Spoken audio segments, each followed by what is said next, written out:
А во продолжение време за првиот гостин, оној што го најавивме на самиот почеток од денешната утринска програма.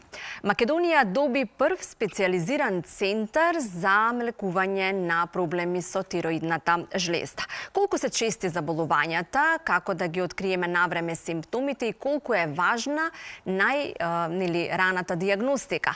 Токму тоа, денес Сузе ќе го разговара со незината прва гостинка, доктор Билјана Црцева, која што ќе ни ги објасни сите овие работи и се почестите промени кои што настануваат и кај помладите и кај повозрастните од нашата популација. Така, Оле, ти благодарам многу, едносрдечно добре дојде за нашата гостинка од Аџибадем Систина. Знаете, секој петок рано наутро ни доаѓаат нашите пријатели, не сте веќе прв пат, магистер доктор Билјана Црцарева, специјалист по нуклеарна медицина, така нели.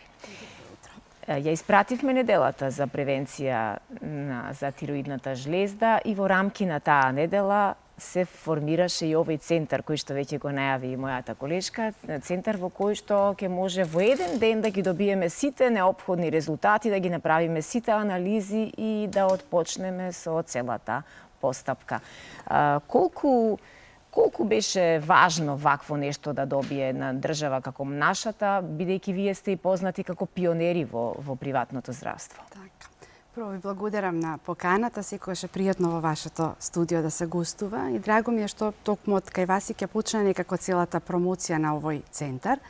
Минатата недела по повод светската недела за подигање на свесноста на заболувањето на тироидната жлезда, се отвори првиот единствен центар не само во државата, туку и во регионот, кој што ќе биде за третман на заболувањата на тироидната жлезда. Практично правиме една интеграција на сите одели кои што имаат учество во лекувањето на тироидната жлезда. Самиот оддел ќе има носечки столбови во кои што ќе бидат одделот за нуклеарна медицина, каде што работат специјалистите по нуклеарна медицина, односно тироидолозите, и специјалистите по торакална хирургија, кои што ги прифаќаат дел од пациентите кои што треба да бидат хируршки лекувани. Кај нас се тоа двајцата хирурзи, професор Арсовски и доктор Смилевски, и од одделот за нуклеарна медицина, тоа сум јас и доктор Муратовска, кои што веќе со години работиме на оваа проблематика. Она без кој што ние не можеме секако да работиме, си останатите оддели, тоа е одделот за патохистологија, каде што ги препраќаме пациентите после евентуално добивање потреба за биопсирање, лабораторијата, односно дијагностичката лабораторија, тука е радиологијата, ендокринологијата и за прв пат во овој центар се вклучуваат и одделот за педиатрија, односно неонатологија. Што беше всушност самата идеја и зошто се одлучивме на еден ваков центар, кој што го обмислуваме веќе подолго време и што ни е драго што државата го добива. Самата држава, веќе пациентите знаат, спаѓа во групата на држави каде што тироидната жлезда има ендемски карактер, односно заболувањата на тироидната жлезда се од ендемски карактер. Тоа значи дека нема скоро фамилија во која што нема некој да е засегнат од некаков проблем. Секој втор. Веќе оди натаму. Веќе оди натаму. Последните информации кои што ги добивме од Светската здравствена, односно Американската асоциација за заболување на тироидната жлезда и Европската асоциација, се дека повеќе од 200 милиарди жители на земјината топка боледуваат имаат проблем со тироидната жлезда. Од нив голем број, негде околу 200 милиони, имаат симптоматологија која што секојдневно ја манифестираат. Од оваа група исто така секој шести се очекува да има некаков нодус или морфолошки проблем, а негде околу 10% отпаѓаат нониавтимуни заболувања, односно познатиот Хашимотов тироидит. И кога сето тоа вака ќе го искалкулирате, сваќате дека не само и кај нас, дури и на глобално ниво представува тироидната жлезда закана и заради тоа превенцијата е неминовна да дојде во прв план. Стана како епидемија ова. Ние веќе подолго време го дискутираме тоа и за Хашимотото излезе од пред неколку месеци една таква теза дека е новата епидемија на овој век и сега прашањето е дали помогна дијагностиката, брзата дијагностика, па успеваме да ја дадеме дијагнозата многу поскоро, а тоа да е нешто што траело и што имало и во претходните години, или пак навистина се зголемува процентот на заболувањата. Тоа беше практично главната причина зошто се одлучивме, заради овие бројки, да го отвориме овој центар.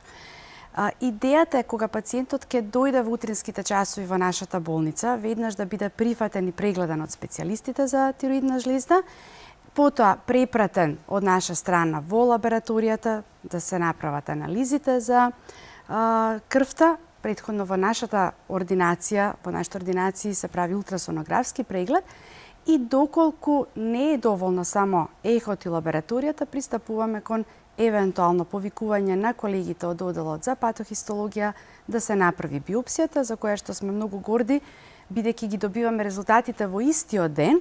Исто така истиот ден се добиваат резултатите од лабораторијата и доколку евентуално процениме дека е потребна и некоја сцинтиграфија на тироидната жлезда, тоа се изведува на оделот за нуклеарна медицина, каде што ќе биде сместен самиот центар. Така, собирајќи ги сите резултати за неколку часа, веќе во 2 часот пациентот добива конечна одлука за лекување. Дали останува на нашиот одел и продолжуваме со медикаментозниот третман, или имаме потреба да ги викнеме колегите од торакална хирургија, хирурзите, и да се договориме за оперативно лекување. Доколку се пациентите спремни, терминот за операција може да го добијат уште истиот ден. Одлично. Морам да ги напоменам, само се извинувам, и одделот за радиологија, каде што доколку пак пациентот може да биде кандидат за евентуална аблација, за која што имаме строги критериуми, тогаш заедно со хирурзите и со радиолозите се договараме за евентуално препраќање на нивниот одел. Секоја чест спомнавте за препастувачки високи бројки, статистики, глобално, не само овде кај нас во регионот. Тогаш ајде валка малку да се осврнеме на симптомите. Кои се симптомите кои што би можеле да ни укажат дека имаме проблем со тироидната жлезда? Многу пати потенцираме дека постојат 2 големи групи на заболувања на тироидната жлезда. Тоа се морфолошките или структурните, кога се појавуваат само промени на самата тироидна жлезда, во смисол да се тоа нодуси или чворови познати кај пациентите, или пак да е зголемена тироидна жлезда или позната кај населението како гуша или струма. И втората група на заболувања кои што се функционални заболувања, каде што веќе е засегната функцијата на тироидната жлезда преку производство на тироидните хормони. Доколку ме прашате која група е позачестена, веројатно тука ќе се најдеме затекнати, бидејќи колку што ги гледаме функционалните заболувања, особено хипотирозите или намалената функција, се почесто ги гледаме и од морфолошките проблеми, групата каде што се појавуваат, макар и мали чворови, кои што за среќа се додека се мали не даваат никаква симптоматологија, туку кога ќе почнат да растат, веќе даваат проблема во голтење, проблеми во дишење или често подкашлување, бидејќи имаат чувство дека е нешто застанато во грлото. Другата група, пак функционалните, има карактеристика доколку станува збор за хипертироза или зголемена функција на тироидната жлезда, тогаш не може да не се приметат симптомите на изразено слабење, течни столици, срцебиење, потење, тресење на целата снага, а спротивно од оваа група се хипотирозите или намалената функција на тироидната жлезда, каде што пак особено жените, бидејќи се засегнати во овие групи, не може да не приметат дека се поправаат енормно, дека имаат забавен метаболизам, изразен замор, малаксаност, поспаност, незаинтересираност за околината. Така да симптомите генерално се впечатливи и се препознаваат горе-долу од самиот пациент, а доколку не ги препознае, тогаш матичните лекарите како веќе се инструирани да ги препознаат и да ги испратат кон нашите ординации. Верувам дека покрај терапијата која што вие таму им ја давате, многу е важно и да се направат големи промени во нашиот животен стил, во начинот на исхрана. Има ли нешто кое што е многу важно, што не би требало повеќе да го прават или што не би требало повеќе да практикуваат оваквите пациенти? Минатата недела, токму во неделата за подигање на свеста, темата и беше нутриција и тироидна жлезда, каде што одредена група на лекари и нутриционисти потенцираа што треба, а исто така голема група, особено на лекари, потенцираа што не треба. Јас ке тргнам од ова што не треба, бидејќи многу почесто приметуваме дека пациентите и понатаму некако веруваат во народните лекарства или во она што го нудат, дали се тоа фармацевските компании или аптеките.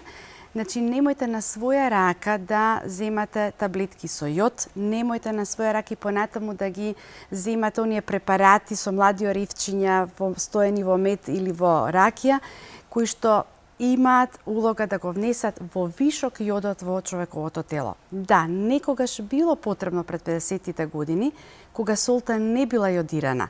Меѓутоа, направена една национална стратегија во државата, за кое што сме благодарни на нашите стари професори, кои што успешно направија еден прехранбен продукт во државата да биде јодиран, и тоа е солта. Значи, во Македонија имаме јодирана сол, која што е законски дозволена да се продава во продавниците и кој што треба да биде продукт преку кој што ќе се внесува јодта. Имаме проблем, за жал, и бидејќи сме веројатно држава која што сме мракли на нешто увезено, па се зема и без јодирана сол, за која што кажуваме немојте. Она што е потребно е да се зема јодираната сол нормално во нормални количини. Тоа што не треба, сега што треба, нормално кај автоимуните заболувања, не само кај Хашимотовиот тироидит, туку и кај сите останати автоимуни заболувања, се дава предлог доколку кај пациентите има чувство дека смета исхраната богата со глутен, истата да се намали. Значи, таа не мора да биде комплетно исклучена. Да се сведе на минимум. Да се сведе на минимум, и тоа исто по одлука, значи персонализирано кон секој пациент. Доколку пациентот нема никаков проблем, може да продолжи да ја практикува таа исхрана. Има безглутенски леб, безглутенско брашно, тестенини. Има, нуди пазарот така да доколку пациентот има некаков проблем, може да зачекори и да проба дали ќе биде подобро со таа безглутенска исхрана, и нормално суплементацијата со витаминот Д, кој што ни е број 1 во оваа проблематика, искалкулиран според одлука на лекарите кои што го даваат. Понатаму селенот исто така, кој што мораме внимателно да го дозираме, дали ќе биде преку таблетки, не повеќе од 100 микрограми дневно или познатите бразилски оревчиња 2 до 3 дневно. Понатаму тука е цинкот, витаминот С, така да тоа се некои суплементи кои што може да ја подпомогнат целата оваа состојба. Да. Сосема накратко, мажите или жените се повеќе подложни на дисфункција на тироидната жлезда? И понатаму водиме, и понатаму е негдека застапеноста 10 жени наспроти 2-3 мажи. Предходно беше полошо, 10:1 беше, сега е нешто зголемено, не се поштедени и мажите, меѓутоа се уште жените се тие кои што се доминантни во оваа состојба, односно заболување. Так. Но добрата вест е дека ако се обратат навреме, во еден ден за неполни 10 часа ги добиваат сите резултати во вашиот веќе новоотворен центар за третман на тироидна жлезда, каде што врвни специјалисти и стручњаци во својата област ќе можат да ви го олеснат овој пат. Не е едноставно да влеземе во колосек, нели, да сватиме дека мора да направиме некакви отстапки и промени. Да, го направивме тоа, се надеваме и веќе имаме успех во овие неколку дена, така да се надеваме и за пациентите и за државата дека ова ќе биде и мотив и други центри да се формираат вакви, каде што пациентите навистина ќе добијат врвна услуга. Јас многу ви благодарам, доктор Цецарева, што бевте утрово, проговоривме, ве подсетивме дека здравјето пред се треба да ни биде најважно, и доколку забележавме некои од симптомите за кои веќе проговоривме, не чекајте. Имате контакт, имате веројатно време, а време за себе мора да најдеме, така да се погрижиме за себе и да спиеме полесно, ако може така да се каже. Со некоја следна тема повторно се гледаме во нашето студио. Ви благодарам многу. Ви благодарам јас. Ви благодарам за убавиот разговор и за сето она што ги информиравме нашите гледачи.